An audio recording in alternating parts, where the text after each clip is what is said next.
Hello everyone and welcome back to the Retro Recall. I hope you're doing awesome. Today we have the Dell Inspiron 530 desktop PC back on the bench. This PC has been featured in two other videos on the Retro Recall. One, were they that bad? And two, you weren't wrong. In order to get kind of the backstory of this system, I recommend you go watch those videos. Now, spoiler alert, if you remember this particular system, I couldn't get it going in the first video. Whatever I could do, I couldn't get it going. And it ended up being in the second video, as I shown everybody, I forgot to plug in the 4-pin power supply connector for the CPU. Totally forgot to do that. And as a result, well, here we are. Not only is it back up and working, we have a working system, we want to do more with this. And the reason I've chosen this particular system is because of the viewer comments again. I read down below, a lot of people said this was either their childhood computer, was one of those systems you could easily upgrade because Dell didn't quite make that proprietary, this system, as well as the components that they were using. It was just really fun to upgrade this computer. So when I started reading those comments, I was like, you know what? Why not feature this on the Retro Recall, do a full restoration, and have some fun with some upgrades. You know what? We have lots to do. Let's get right to it.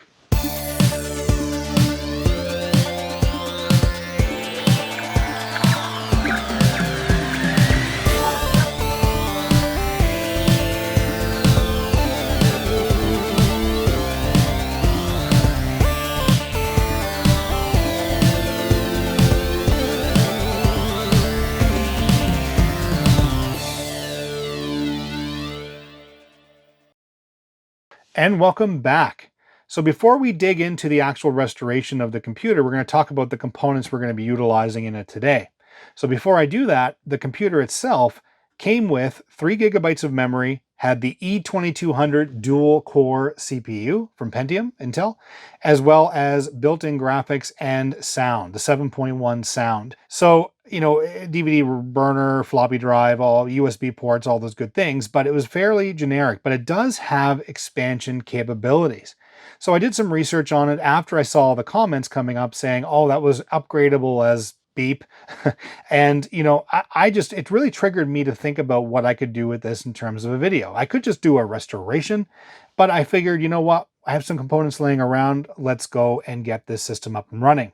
So the first thing we're going to do is talk about the power supply. This is a 500 watt ATX power supply that I featured in other videos. I know it works. I'm going to be utilizing it in this system because the one that obviously came with it is not working. And this is the one I had used to test in the second video to make sure it works. So we know this is a good working power supply. Plus it has SATA connectivity, so that will help me connecting the hard disk. We also have some memory. So this was an example of one of the sticks of memory that was in the computer prior. There's 512 megabytes of DDR2. So what I did was I'd searched through my stash of memory chips, and I have 6 gigabytes of DDR2 memory here. I have two 2 gigabyte sticks, and I have two 1 gigabyte sticks. Now, these are not compatible in this system via the BIOS without a BIOS patch. And the BIOS patch I'm going to be upgrading this system to is version 10.18. The version that's on this computer now is version 10.15. And there's a reason why I'm doing this. It's not just for the RAM. We'll talk about that in a moment. Okay, the video card. So even though this system came out in 2007, 2008, and had Windows Vista, this particular computer, Windows Vista Basic on it, I'm going to be installing a card that came out, I believe it was in 2013. Keep me honest in the comments. But we have this GeForce GTX 700 video card just kind of laying around. I featured it in a couple of videos already, you know, a thrift finds video as well as a potential upgrade video. So I want to utilize this video card in this computer because, you know, I want to give it, you know, era specific in terms of, you know, 2007, 2008, and this video card, you know, being from 2013 gives it a little more horsepower. And for an operating system, we're going to be utilizing Windows 7 Professional. The operating system that came with this computer was Windows Vista Basic. I do have Windows Vista Ultimate I could use, but you know, if we're going to be upgrading other components, I feel good about upgrading it to Windows 7. It was very stable, and we'll definitely take advantage of some of the newer drivers and things like that for the environment. And the last thing we're going to talk about is the CPU. So the CPU is an LGA 775 socket that is in this motherboard. And this CPU that I have, or sorry, the CPU that's in the computer, as I mentioned, is an E2200 dual core. but this CPU is a Core 2 Duo E7400, which runs at 2.8 gigahertz versus 2.2 gigahertz on the other CPU. So we will be upgrading the CPU in this computer to give it more, again, more horsepower. But as I mentioned earlier, in order to take advantage of the additional CPUs, you have to go to at least 1018. There's another version, I believe, after this, but this is the stable version that I read online.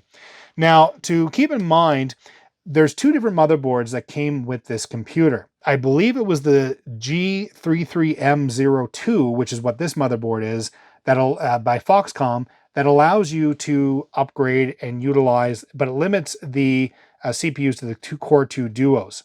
You can go to Core 2 Quad, but for the S series only because of the lower wattage and the lower power consumption due to the power restraints on the motherboard itself. So you have to keep that in mind. All this information is available online as well.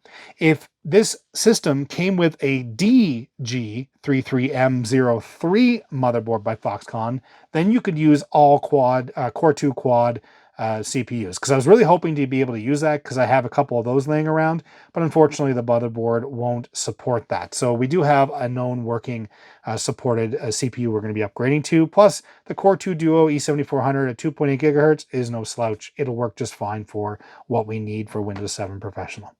Okay, now that we've gone over all the components, I have some good old thermal paste that we're going to be utilizing on the CPU. We'll get all that installed.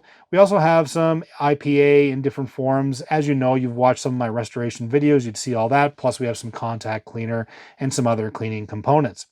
Okay, let's go and flip this all around and get a better view into the computer itself.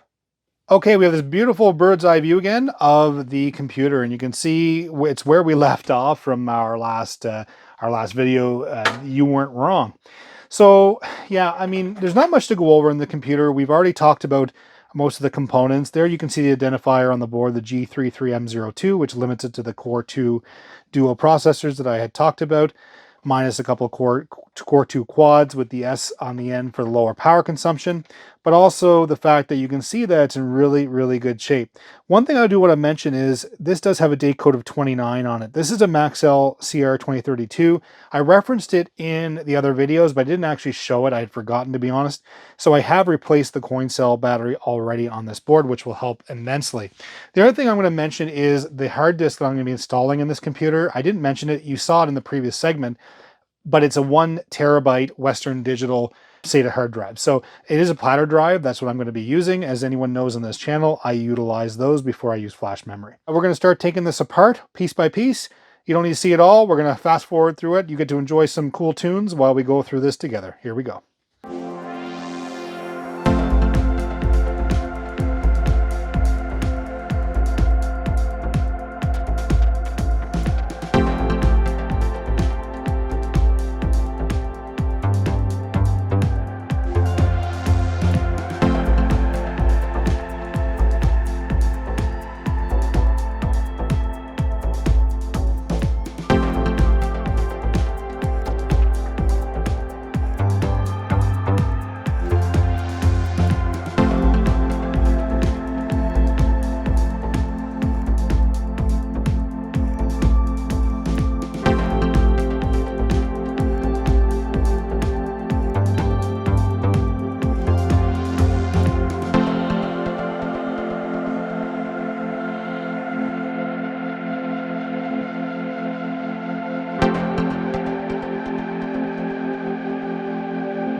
we have the majority of the cleaning done now after about a half hour of real time, when you've seen this probably in about 2 minutes. And our goal now is to swap out that CPU with the other one that we're going to be using, the E7400. To do that, it's quite simple. You just lift up on this lever right here and holds the socket in place, or I should say holds the holder in place for the CPU, and you can see how it is. Now I'm just noticing the orientation. It does have 2 notches, so you should be able to get in there fairly easily, but just noting the notch on the CPU. And the same thing with the replacement one that we're using, has that notch in that corner, and you can see that clearly. Okay, so what I'm going to do is just take the CPU out, fairly straightforward. It just comes out just like that. We're going to take the CPU, pop it into the socket, just like that. Just kind of lays in there, notch nicely, pop down the holder, and there we are. Just goes into place like that. Okay, let's continue the reassembly of this system and see what we can do is get it post. Let's go.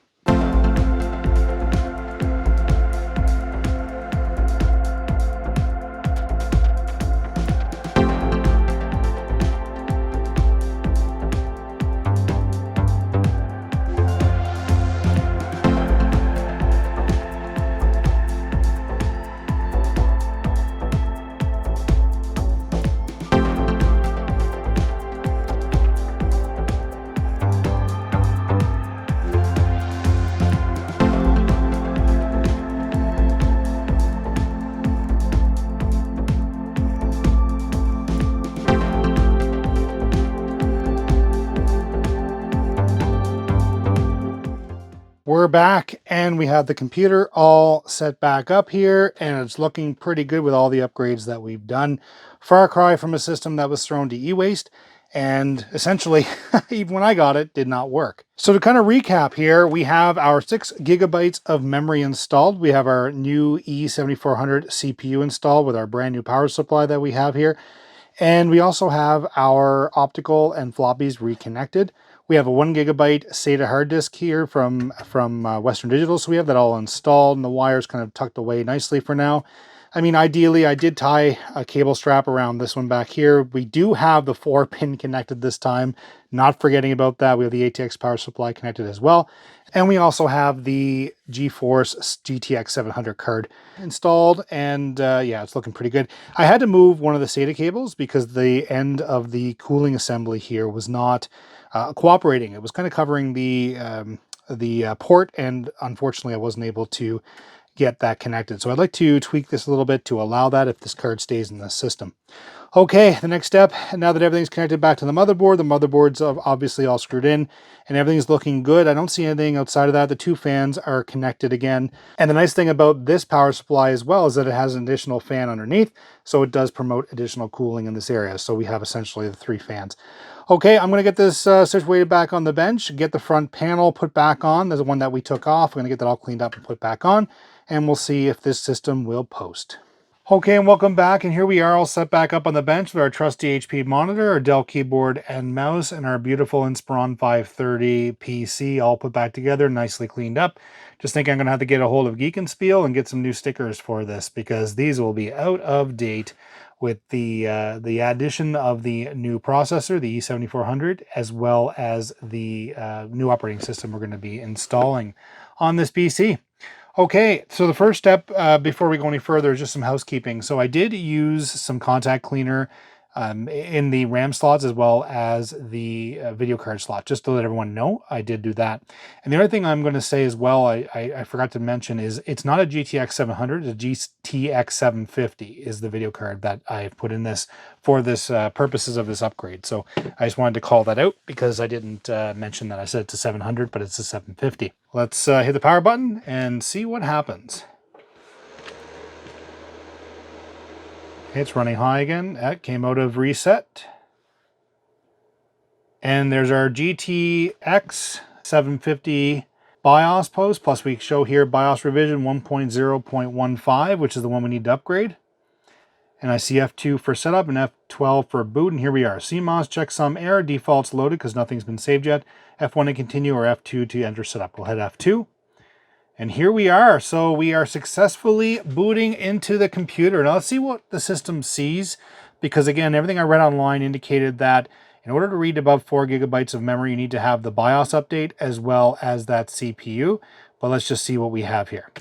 Our system, well, I don't know if what I read online is incorrect or not, but I am seeing 1.015. It is showing the Core 2 Duo CPU E7400 now running at 2.8 gigahertz. So that in itself is a win. And then we also have processor cache. So we had a megabyte of cache on this other processor, but now we have 3 megs. And we also are showing the 6 gigabytes of memory running at 800 megahertz in dual channel mode, because I did install it that way. So that's fantastic in my eyes that this is automatically detecting it. I expect it to have to update the BIOS to do that. And that was the advantages of that BIOS update, from what I understand, is being able to go above the 4 gigabyte mark, as well as the support additional CPUs. But it sounds like this is working just fine so far. So we'll see what happens here. Okay, standard CMOS setup. Let's get this date set up properly. Okay, so we have the clock all set up, no problem. I see that what I said earlier about the SATA cable, I wasn't able to utilize that properly because of the way the video card goes over the SATA port.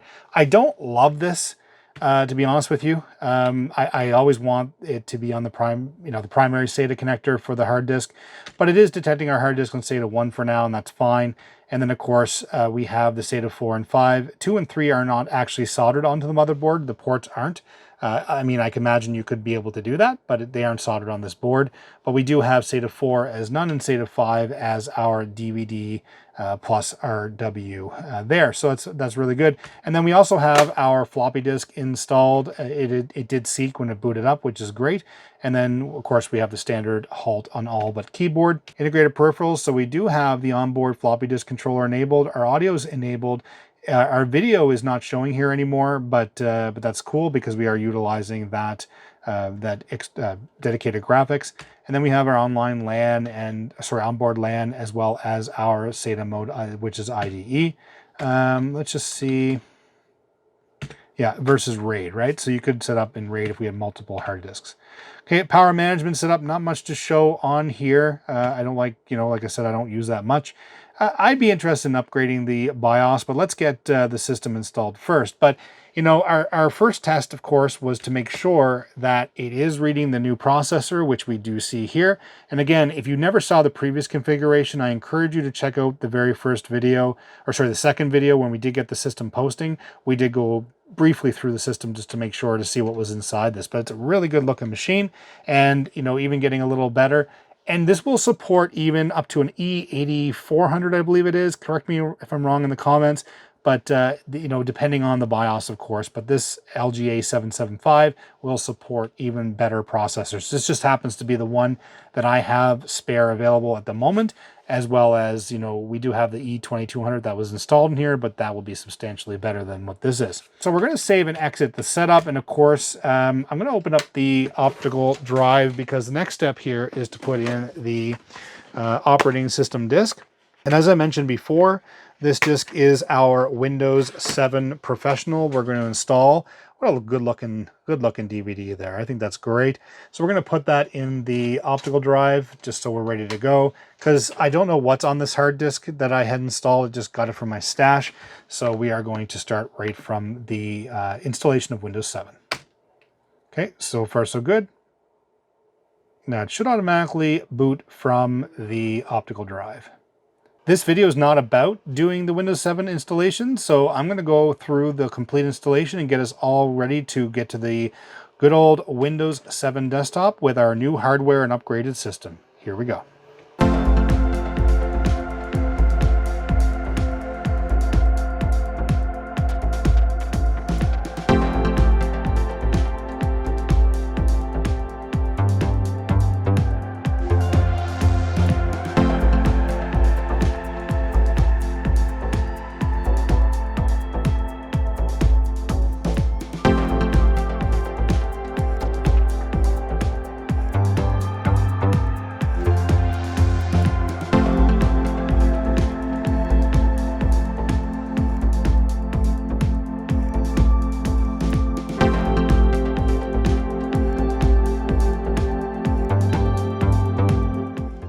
Okay, and we're back to the Windows 7 desktop. Let's take a look at the device manager to take a look and see what's been installed. So we do have the Windows 7 Professional installed with Intel Core 2 Duo CPU E7400, 2.8 gigahertz, which is absolutely amazing that that is what we have installed now. Definitely speeds up the system. 6 gigabytes of memory definitely helps as well compared to the 3 gigs that were installed. We also have the 64-bit OS. Let's click on Device Manager and do a little exploration. Our disk drives, there's our 1 terabyte disk drive by Western Digital. Display adapters, there's our issue right there. It's not detecting the NVIDIA, so we're going to have to get those drivers. Our CD-ROM, DVD-ROM are basically our optical drives installed. Floppy disk controllers are all good. And our monitors will be generic network adapters. It did install the network adapter naturally, so it found it. It did install the onboard sound, which is great. That's all we're going to be using for now. Yes, I could update this to say a 7.1 card. I don't have anything at the moment, so that's why I'm keeping to what we have here, and there's our CPU. Now let's see if I can get the drivers for the GTX 750. Okay, so I have the NVIDIA drivers downloaded to the computer, but there are prerequisites that need to be installed through the Windows 7 service packs.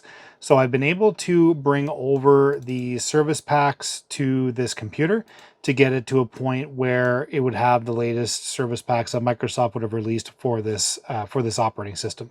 So I'm going to go through and install this. It's going to take, it says about an hour, it says here. I don't think it's going to take that long. But I won't bore everybody with this installation, but I will certainly, if you want, upload these to archive.org. They are available on Microsoft's website still, but if you want quick links to these, I can certainly put them in the description or upload them to archive. Just let me know down in the comments. I'm going to continue to install this, and once it's done, we'll be back and we'll install the NVIDIA drivers. And we're back with all of the service pack installed, as well as the Windows updates that are required for the system. And you can see right here, we do have the service pack 1 installed for Windows 7. Very critical to this. These are all available, again, as I mentioned earlier, online, so you can download them no problem. Just let me know. I can throw them up easily under my account on archive.org. But yeah, I mean, overall, the system is working absolutely flawlessly. I mean, everything's just installing really well. One thing I would do call out, though, is that the GeForce drivers, even though they do have drivers all the way through to, I think it was February 2024, I had to go with version 4.6.1.92 in order for it to work correctly in this configuration. I'm not sure if additional updates, maybe by going on legacy update and installing additional updates to the system, might allow for a later driver to install. Unfortunately, it was not able to install. It just continued to hang. So when I put in 4.6.1, it worked absolutely no problem. And you can see here, everything's just ticking along just fine. We have all of our information on our CPU, and our motherboard is manufacturing is Dell Inc. And under our memory, we do have our 6 gigabytes of DDR2 memory running in dual channel mode, which is really good. And that gives you all the different configurations and the brands. We have a mix of Crucial and, of course, Micron installed, and it's running as it should, which is really nice. I mean, you can definitely upgrade this. I believe it's to 8 gigabytes of memory, if I'm not mistaken. So again, keep me honest in the comments that this board will support. Under graphics, we do have our NVIDIA GTX 750, and you can see here it with the 1 gigabyte of DDR5. In terms of our benchmarks, I mean, you can click here and it shows you all the different processors that you can compare it to. I mean, these are just completely out of the realm of what the system is, except for the Core 2 Duo here, the E8500. So this is an E7400. If you look at the difference, I mean, it says a benchmark of 530. This system's currently running at just knocking on the door of 500 here, as you can see. I believe it hits 500 at one point. Yeah, it was working well there.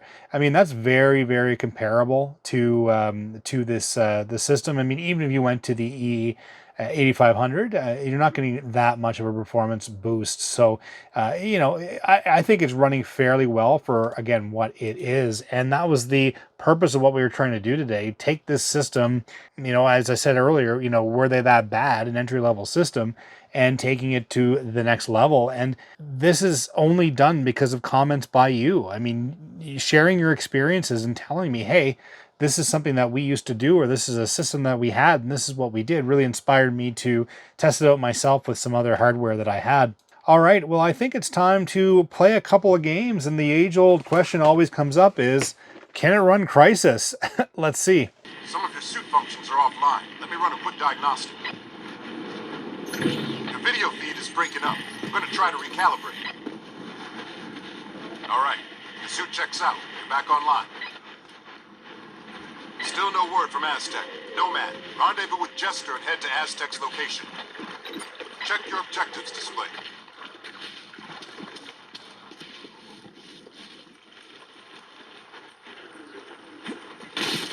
Make sure your silencer's attached. Careful, Nomad. Enemy contact up ahead.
And here we are with our Dell Inspiron 530, up and running, fully functional and upgraded. A long way considering that this system was thrown away to e-waste with a bad power supply, would not post, all the way to where we are today because viewer comments had said, you didn't plug in that 4-pin, inspired me to take this system and continue to focus in on it. On top of that, reading comments, and that's why I say comment down below, I respond to all of them. Hearing your comments and your experiences with this system being your childhood computer, the things that you did upgrading to the system inspired me to do the same. And the fact that we were able to upgrade that E2200 CPU to the E7400, as you saw in the video, made a huge world of difference. And then of course going from the 3 gigs of memory to the 6 gigabytes of memory in this computer. And that makes, again, the world of difference for performance. Yes, you could do additional upgrades to this computer. The GPU that we installed, the GTX 750, was a nice surprise. I thought it was a 700, so nice to see that installed in the computer as well, which gives us a wider range of game possibilities and keeps this computer going for a lot longer. And at the end of the day, you can actually use this in today's world with a different operating system, whether it's Windows 10 or a Linux distribution. I think it would make a world of difference. But for me, Windows 7 Professional runs very well. It's very stable, and obviously a wide range of compatibility and support to be able to upgrade this system. And, when it comes to do games like this or different things I want to run on the computer, I can do that no problem. One side note I will make is that I did end up upgrading the BIOS to version 10.18, or sorry, version 10.18 versus the 10.15 that was on here, and it completely changed the interface on this system. But I feel like this won't be the last time you'll see this on the channel. I'm so happy that we were able to take this system from the junkyard and bring it all the way over to where it is today. That's what this channel is all about. That said, if you liked today's video, please give it a thumbs up. If you haven't already, please hit that subscribe button. Helps the channel grow, tells YouTube you like what you're seeing. Please hit the notification button, change it to all. You'll be notified of new content such as this. Please leave a comment down below. I respond to all comments. I love the interaction on the channel. Always making new content. We'll see you in the next video. Bye-bye.